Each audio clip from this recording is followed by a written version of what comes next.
Bonsoir fidèles téléspectateurs et merci de suivre le magazine d'information et de sensibilisation sur le système fiscal ivoirien, L'Impôt et vous, qui est un magazine produit par la Direction générale des impôts. Nombreuses sont les personnes qui ne connaissent pas l'existence de cet impôt exigé à l'occasion de certaines transactions. Pour illustrer mes propos, je prends l'exemple de M. Dabé qui désire se rendre à Daloa.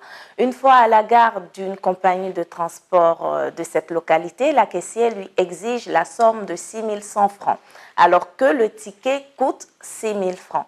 Cette dernière lui explique que la somme de 100 francs correspond à un droit de timbre reversé dans les recettes des impôts.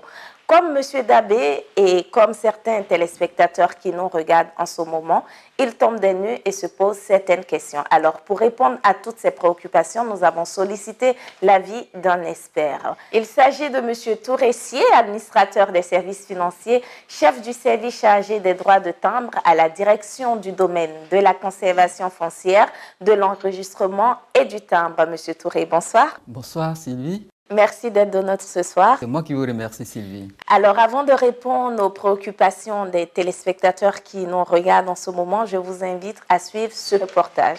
Je n'ai pas entendu parler des thèmes de quittance. Thème de quittance, je ne connais pas. Non.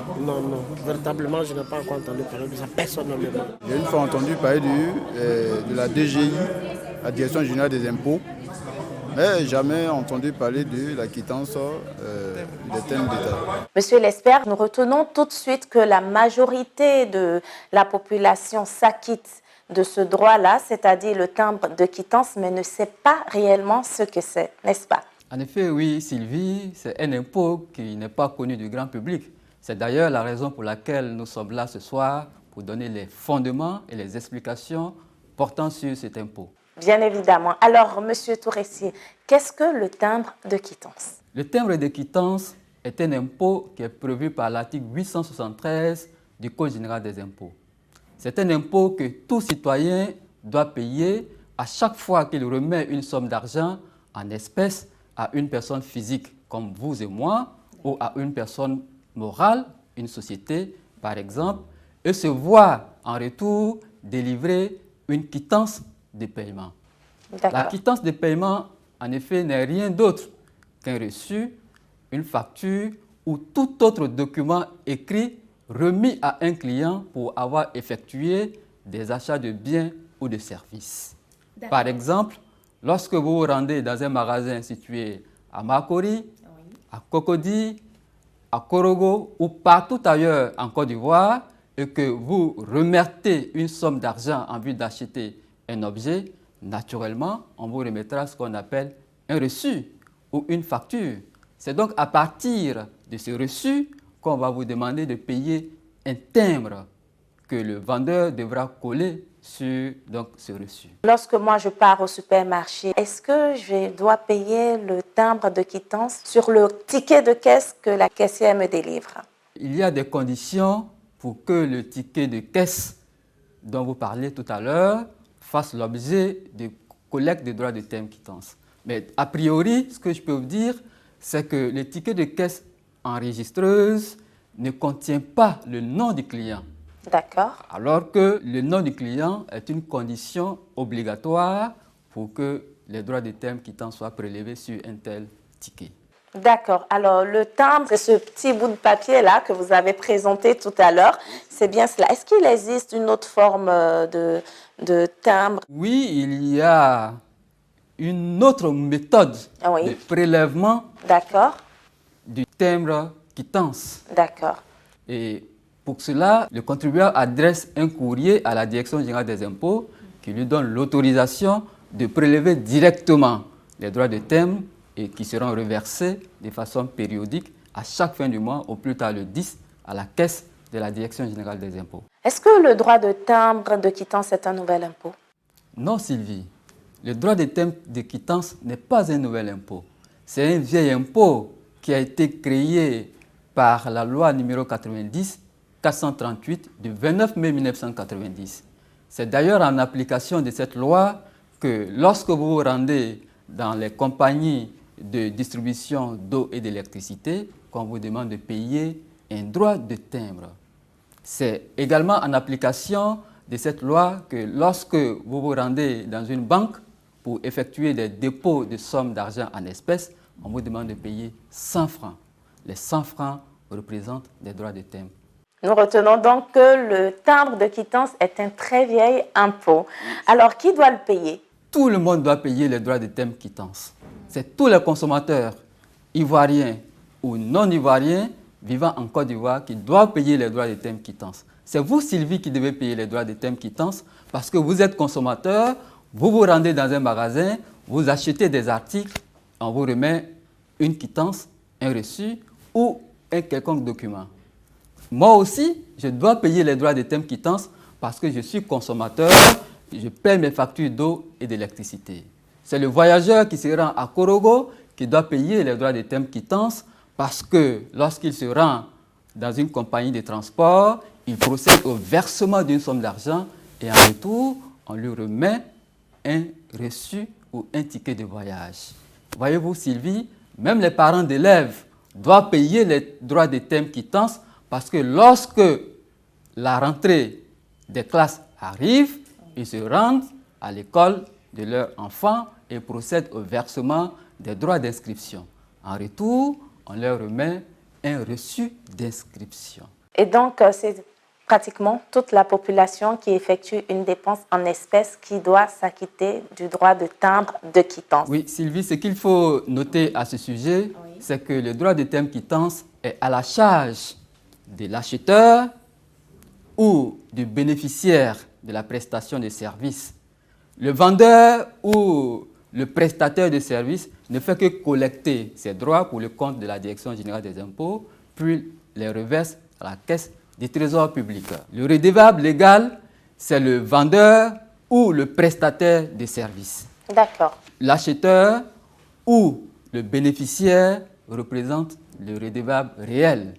Mais l'interlocuteur de l'administration, de la Direction générale des impôts, c'est le vendeur ou le prestataire de services. D'accord. Merci bien, Monsieur Lesper. À quelles conditions les droits de timbre de quittance sont-ils exigibles? 3 conditions cumulatives pour que les droits de timbre de quittance soient perçus par la Direction générale des impôts.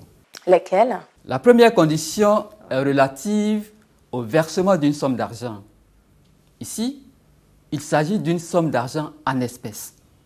Autrement dit, les moyens de paiement tels que le chèque et le virement sont exclus du champ d'application des droits de timbre quittance. Ou encore les cartes bancaires, les paiements par carte TPE? Et oui. Deuxième condition, ce versement de somme d'argent doit donner lieu à la délivrance d'une quittance ou ce qu'on appelle communément un reçu ou encore une facture. D'accord. Voilà. Et la troisième condition, c'est l'identité des parties et particulièrement l'identité de l'acheteur ou du bénéficiaire du service qui lui aura été rendu. Ici, il est exigé que sur le reçu ou la quittance qui est délivrée figure le nom de l'acheteur ou du bénéficiaire de la prestation de service. Alors, comment se fait la collecte des droits de timbre de quittance? La collecte des droits de timbre de quittance se fait de 2 façons. Soit par le moyen de timbres mobiles, soit par le moyen d'un état récapitulatif. Dans le premier cas, le contribuable se rend à la caisse de la Direction générale des impôts et procède à l'achat d'un stock de timbres. Ce sont des valeurs fiscales. Et l'administration lui remet, donc lui vend ces valeurs fiscales et ensuite, à chaque opération effectuée, le vendeur devra donc coller, apposer sur chaque reçu un timbre. C'est la première hypothèse. D'accord. Dans le deuxième cas, il y a une catégorie de contribuables qui disposent d'une autorisation de ne pas apposer les timbres physiques. Dans ces conditions, ils procèdent à la collecte des droits de timbre sur les opérations effectuées et de façon mensuelle, au plus tard le 10 du mois, ils procèdent au reversement de ces droits de timbre de quittance dans la caisse de la Direction générale des impôts. D'accord. Quel est le mode de calcul des droits de timbre de quittance? Les droits de timbre de quittance sont perçus sur la base d'un barème. Entre 0 et 5 000 francs, il n'y a pas de droit de timbre à percevoir. Entre 5 001 et 100 000 francs, il y a 100 francs à percevoir. Entre 100 001 et 500 000 francs, il y a 500 francs à percevoir. Entre 500 001 et 1 million, il y a 1000 francs de droits de timbre. Entre 1 million 1 et 5 millions, il y a 2000 francs de droits de timbre. Et au-delà de 5 millions, il y a 5 000 francs de droits de timbre. Monsieur Lespère, vous nous avez parlé du barème tout à l'heure. Alors moi, je me pose une question. Lorsqu'on va faire le versement à la banque, peu importe le montant, je prends un exemple banal, si je vais déposer la somme de 20 millions de francs CFA à la banque, on m'exige toujours 100 francs. Oui, peu importe le montant. Alors qu'il y a bien un barème. Le barème est le principe. D'accord. Et il y a une exception à ce principe, et cette exception s'applique au dépôt de sommes d'argent effectuées dans les banques. Et pour cela, c'est 100 francs de droits perçus, quel que soit le montant qui sera déposé à la banque. À la banque. C'est bien noté. Monsieur Lespère, nous sommes à la fin de notre entretien. Avez-vous un appel à lancer à l'endroit de tous les téléspectateurs qui nous regardent en ce moment concernant le droit de timbre de quittance? Merci Sylvie. Je voudrais terminer par citer un auteur français, Régis Debray, qui dans son ouvrage intitulé « La République expliquée à ma fille » disait ceci: « Si tous les citoyens se mettaient d'accord pour ne pas payer d'impôts, il n'y aurait pas d'école, il n'y aurait pas de routes, il n'y aurait pas d'hôpitaux. Par contre, si tous les citoyens se mettent d'accord comme un seul homme pour payer les impôts, il y aurait beaucoup d'écoles, beaucoup de routes, beaucoup d'hôpitaux. » Voyez-vous Sylvie, je voudrais donc joindre ma voix à cet illustre homme d'État français pour inviter tous les concitoyens ivoiriens ou non ivoiriens à payer les droits de timbre quittance, car je reste convaincu d'une chose, le développement de notre pays passe par le civisme fiscal. C'est très bien dit. Merci bien, M. Touressier, pour cette exhortation au civisme fiscal. C'est moi qui vous remercie, Sylvie. À très bientôt, M. Lespère. Merci. Amis téléspectateurs, c'est la fin de notre entretien. Je vous rappelle que nous étions avec M. Touressier, administrateur des services financiers, chef du service chargé des droits de timbre à la direction du domaine de la conservation foncière, de l'enregistrement et du timbre, avec qui nous avons parlé du droit de timbre quittance. Alors, chers parents, chers contribuables, chers gérants de société, comme M. Lespère, M. Touressier l'a signifié tout à l'heure, nous vous exhortons tous à vous acquitter de vos impôts. Alors, si vous partez dans un endroit où l'on vous exige de payer le droit de timbre de quittance, exécutez-vous. Si vous avez d'autres préoccupations, n'hésitez surtout pas à vous rendre à la Direction générale des impôts pour ample explication. Nous, on se retrouve la semaine prochaine à la même heure. Bonsoir. Ensemble, cultivons le civisme fiscal.